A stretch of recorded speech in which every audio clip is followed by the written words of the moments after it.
శ్రీ శక్తి channel ప్రేక్షకులకు స్వాగతం. ఈరోజు మన కొత్త కథతో ప్రారంభం.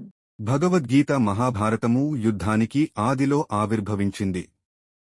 దాయాదులైన కౌరవ పాండవులు రాజ్యాధికారం కోసం యుద్ధానికి సిద్ధమయ్యారు. పాండవ వీరుడైన అర్జుననకు రథసారథి శ్రీకృష్ణుడు. యుద్ధానికి ఇరువైపు వారు శంఖాలు పూరించారు. అర్జునుని కోరికపై కృష్ణుడు రణభూమి మధ్యకు రథాన్ని తెచ్చాడు. అర్జునుడు ఇరువైపులా పరికించి చూడగా తన బంధువులు, గురువులు, స్నేహితులు కనిపించారు. వారిని చూచి అతని హృదయం వికలమైంది. రాజ్యం కోసం బంధుమిత్రులను చంపుకోవడం నిష్ప్రయోజనమనిపించింది. దిక్కుతోచని అర్జునుడు శ్రీకృష్ణుని నా కర్తవ్యమేమి అని అడిగాడు.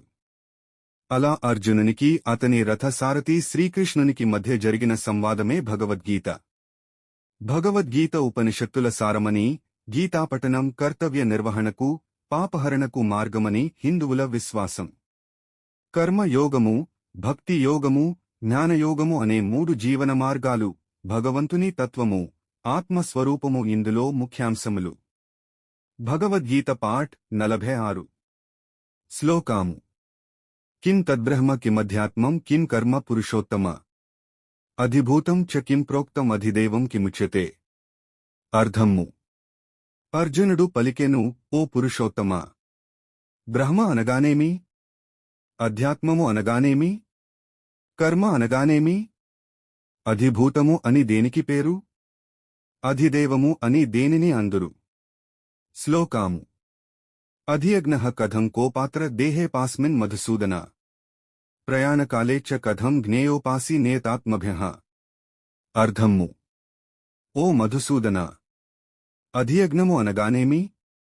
ఆ అధియజ్ఞము ఈ శరీరమునందు ఎట్లుండును?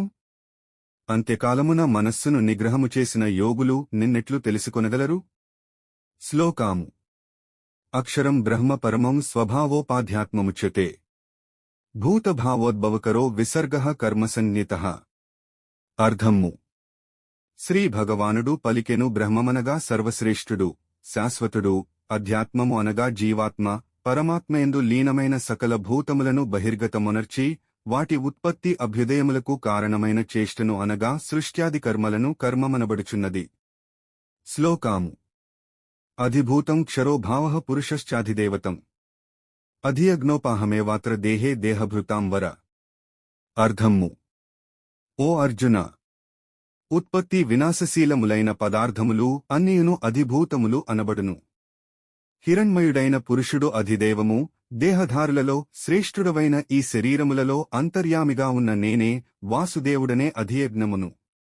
శ్లోకాము. అంతకాలే చ మామేవ స్మరన్ ముక్త్వా కలేవరం యః ప్రయాతి సమద్భావం యాతి నాస్త్యత్ర సంశయః. అర్థము.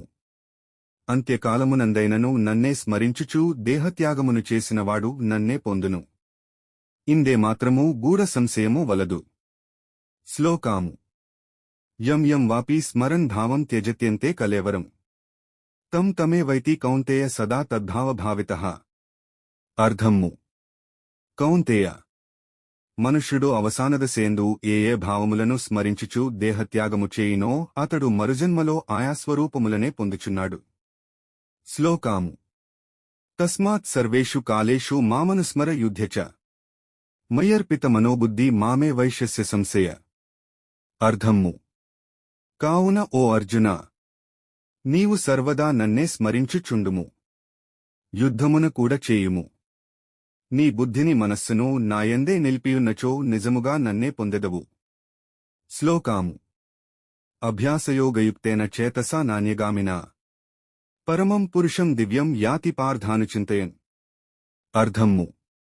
మనస్సునందు వేరే ధ్యాస ఏమాత్రమూ లేకుండా నిరంతరము పరమేశ్వరుని ధ్యానరూపయోగమునే సాధన చేయు మనుష్యుడు దివ్యపురుషుడైన పరమాత్మనే చేరును.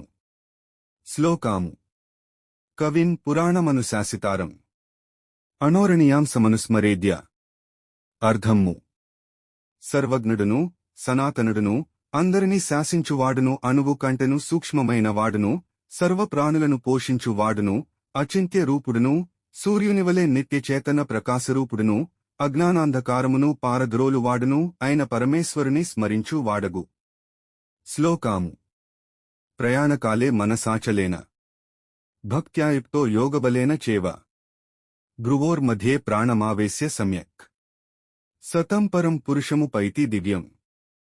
అర్థము: అట్టి పరమభక్తుడు అంత్యకాలమునందు యోగబలము చేత భృకుటి మధ్యమున ప్రాణములను స్థిరముగా నిలిపి నిశ్చలమైన మనస్సుతో స్మరించుచు దివ్యరూపుడును పరమపురుషుడును అయిన పరమాత్మనే చేరును.